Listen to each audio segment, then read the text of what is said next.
Welcome everyone to Vistatec, Life Sciences in Focus podcast. Fascinating conversations with global life sciences experts. This is a space where we interview life science experts once a month, and I'm your host, Karen Racic. I'm excited to talk with today's guest, Amra Racic, who is currently Vice President for Global Government Strategy, MedTech at Veeva Systems, and has had a long career in regulatory affairs. Let's dive in. It's such a pleasure for me to have you here today. For our listeners who don't know you, shall we start with your origin? Please tell us a little bit about your origin story and where you are now, Amra. Yeah, thank you so much, Karen. It's such a pleasure to be here. I know we've been trying to do this for quite some time, so I'm really delighted that we finally found some time here to do this. So for the past 25 years, I've been really immersed in healthcare. Almost 20 years I've spent now with the medical device industry. My path into regulatory affairs specifically was not something that I had planned. It was a journey that was really shaped by a lot of curiosity, probably some luck, self-created luck, hopefully, and then really a really deep desire to make a difference in patients' lives.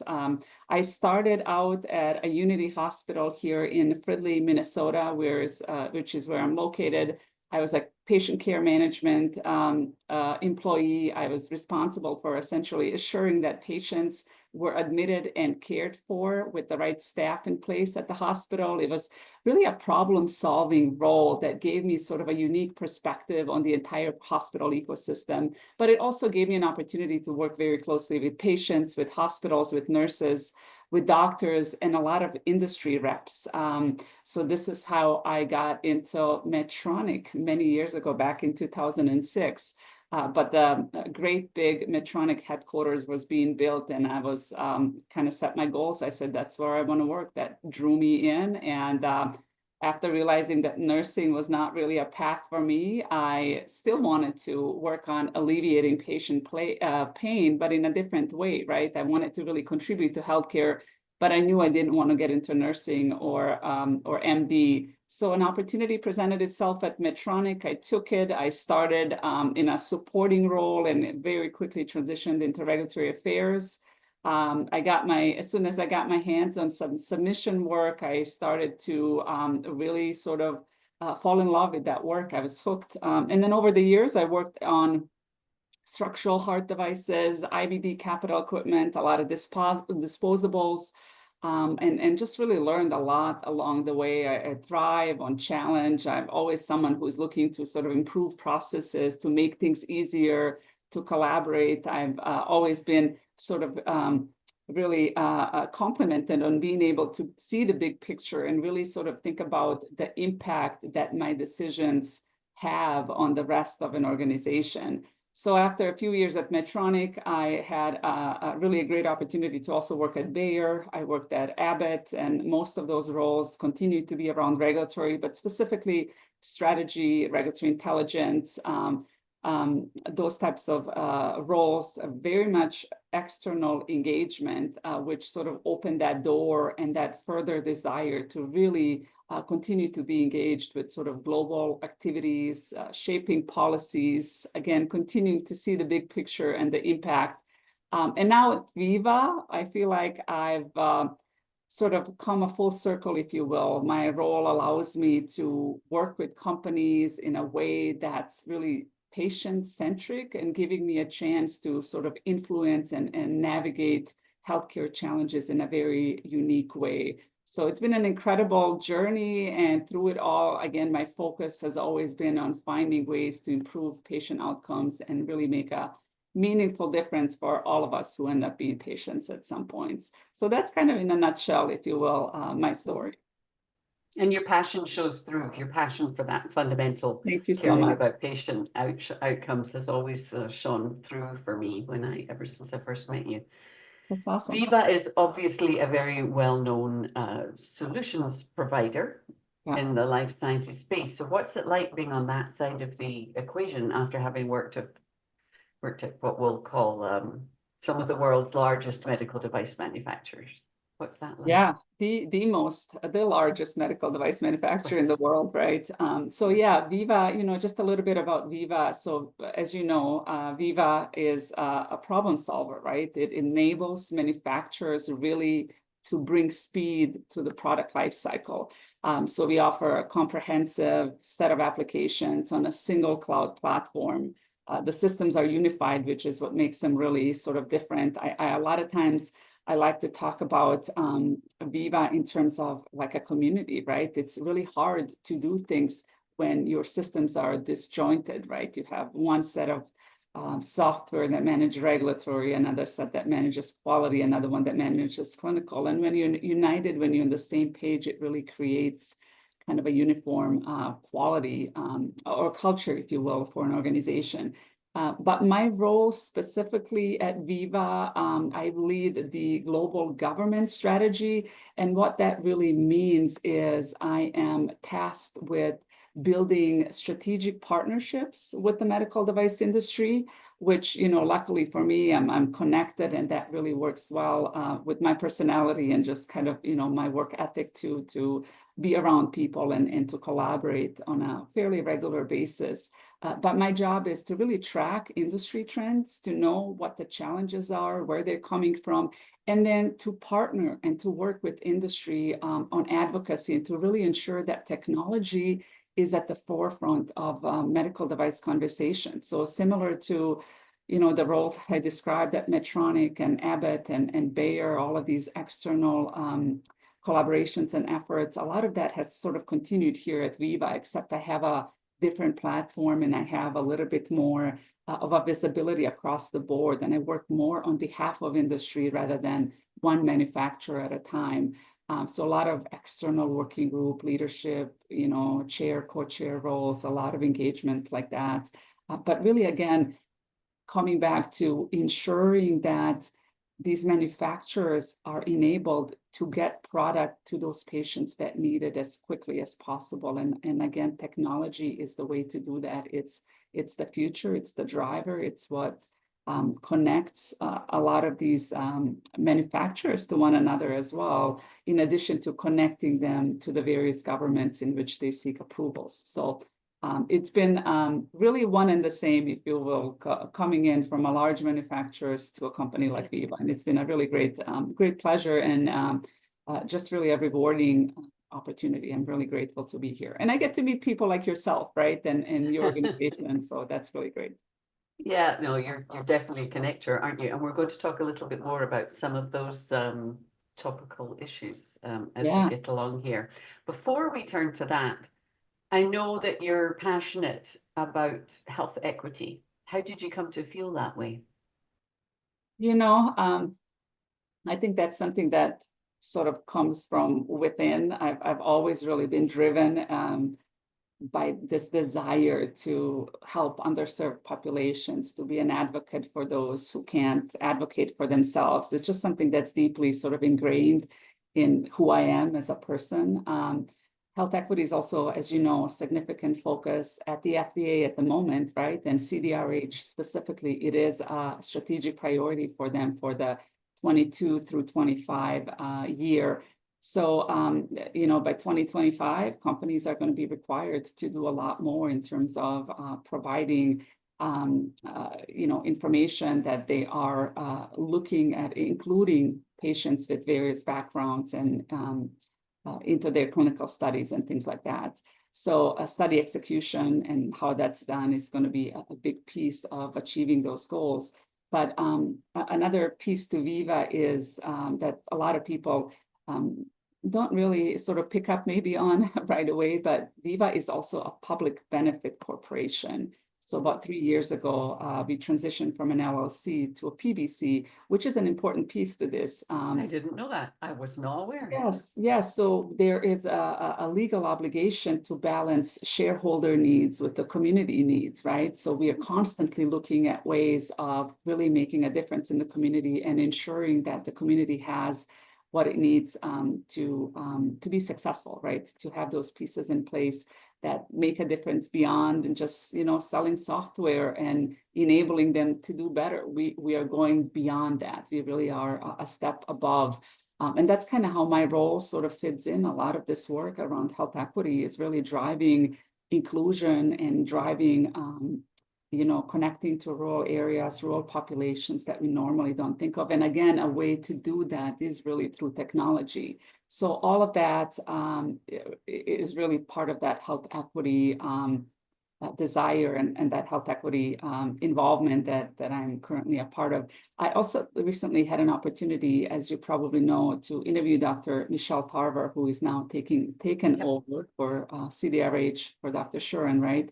And then she highlighted that in the future, even beyond 2025, when the current strategic priority expires, there is a desire to continue to have some level of health equity sort of included in their strategic priority. And she talked specifically about home as a healthcare hub, and also improving accessibility for patients with lower literacy level. And she also said using technology as a bridge for those underserved rural populations is the way to go. So technology remains a crucial connector in creating those opportunities. So yes, health equity has always been big. It will continue to be big. And I think it's just going to continue, I think, to be more prevalent. It's unfortunate that we even have to talk about it. I really think it should be a part of just, everyday process that we think about every patient across the line. And I think for the most part, organizations do that. It's just sometimes you just get into a rhythm of things that's comfortable, right? And it's harder to make changes to be more inclusive. So hopefully with some of these changes, things will come along a little bit faster. So yeah. Yeah, we don't like that. We don't like that things have to be regulated to do the right thing, right? We don't like that, but sometimes it's the real world that there are lots of companies where the bottom line and the low-hanging fruit will be what they work on unless it's regulated. Sure. Isn't that the way of the world? Yes, I was going to ask you what if you thought there would be any changes with Dr. Tarver taking over at CDRH. So thank you for covering that. I am always interested in hearing about the mix of, you've slightly alluded to this, but the mix of targeted career paths and organic change in people's careers, right? So your role, you've said already, your role in policy is a very public-facing role. Did you organically grow into that? Or did you plan it years ago because you knew it would suit you? Or is it just how has it been a mix? Yeah, that's a really good question. So I think, for the most part, regulatory professionals tend to be very much, writers. They write stories, right? They communicate a submission to a reviewer who has never seen a product in person. So they're responsible for essentially describing what the product is or what the change to that device is. So they are storytellers, right? And they're comfortable in that environment. And then there's those of us who are, it's a combination of maybe a little bit of organic grown, individual, but also seeking opportunities sort of that are aligned with your particular passion. And for me, it was always, public facing, always engaging externally. And again, being able to see that big picture was really always important to me. And that's what the external engagement and that public facing role really offers. So working with regulatory affairs, I discovered that, I love engaging with external stakeholders. I love, influencing and really trying to make a difference and helping a lot of times, regulators and other organizations really understand the impact that the change that they're suggesting would have on the rest of us, right? When I was working on behalf of manufacturers, that change really could be a big deal, and it could slow down, again, getting product to the patients fast enough. So things like that, really, it's that passion that I think turned me more into that external facing individual and made me comfortable, I think, with that space. It's not always easy, of course. It depends on who you're interacting with and working with. But I'll tell you, and you and I have had this conversation in the past, it really is easy when you have a good community around you. It makes it easier to be that external facing person. And I think the community that's supported me, that's still around me. This environment has really made that exceptionally easy. And again, I also think that we are all in this together. We work as one organization, one species, right? Our goal is patient access to life-saving technologies, safe and effective life-saving technologies. And we all have a role in that, right? Some of us are a little bit more removed from the patient bed, others are a little bit closer to the patient bed, but we are part of the puzzle, right? Your company is part of the puzzle, Veeva is part of that puzzle. And I think we just need to continue to work collaboratively. And again, external engagement is a part of that. You're right that the MedTech community really is a lovely, warm community to be part of. And some people listening are going to think, what? It's big business, Karen. But it's not. We know that community, right? We know the people in it. And we have so many friends, right? So many friends Absolutely. within the community, smart people trying to do the right thing. Yeah. All right. So I often ask a question about what is new in your space. So there are obviously always new regulations. We can talk about that. We can still call AI new, I suppose, from a technology standpoint. You might have thoughts. You've mentioned new leadership at the FDA. Yeah. And we have a new administration coming in. So listeners, at the time we are recording this at the end of 2024, you're going to be listening to it into 2025 when that US administration has shifted. So any thoughts on any of you may pick your favorite. What you pick your, because I just threw some big topics out there. Yeah, no pressure, no pressure. But you're absolutely right. I think 2025 is going to be bringing definitely a lot of uncertainty, right? Especially with that new U.S. administration sort of coming in. And I think that's going to have a dominoes effect, right, for the rest of the world, including Europe. And there's going to be implications to potentially, the work at IMDRF that they're doing, the collaboration.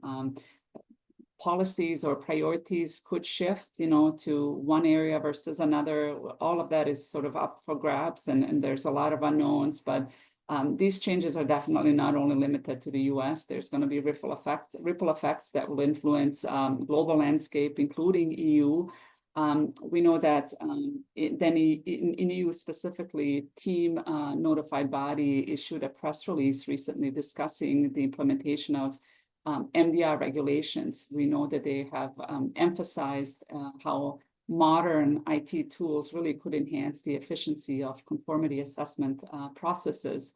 So they've highlighted again digitalization and access to better submission processes through technology, right? So I think that goes back to there's going to be changes in terms of we have to get used to AI and technology coming into our lives faster, right? With more force, and we have to get comfortable with that. So in addition to these administrative changes, there's going to be more impact that technology will have moving forward. And I think the faster that we can align with that and get comfortable with that, the faster we will be, able to move forward, and we need to embrace it sooner rather than later. So yes, lots of changes, lots of ripple effect from the U.S.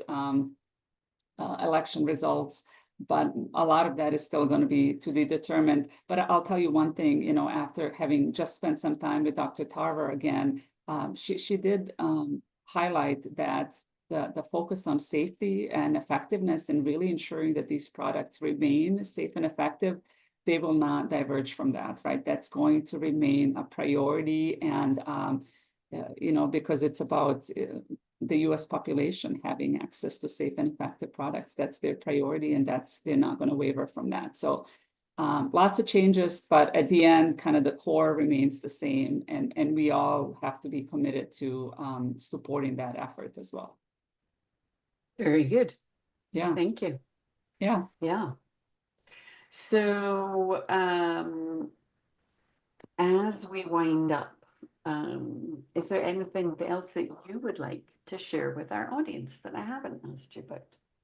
Yeah. I guess I'll go back to that togetherness, that collaboration, that partnership, right? The importance of that.